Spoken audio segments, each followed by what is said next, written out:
Today tayo ay magluluto ng isang napakasarap at very affordable na dish. Ito ang crispy and crunchy talong with spicy mayo ketchup dip. Okay? But before we start, please don't forget to like this video. If you want to get some updated video from us, click the subscribe button and make sure to hit the notification bell. And if you have comments or reactions, comment down below in the comment section. Okay? So let's start.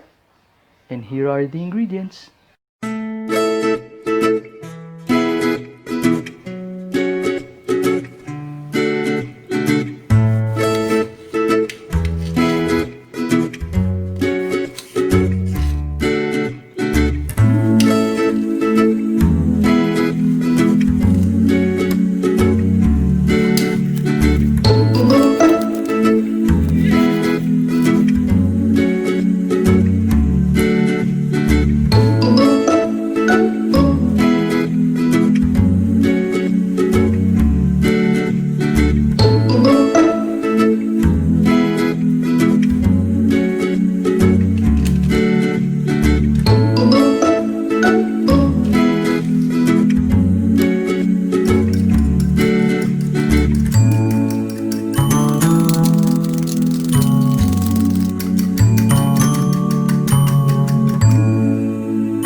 Is our crispy and crunchy fried talong with spicy ketchup mayo dip.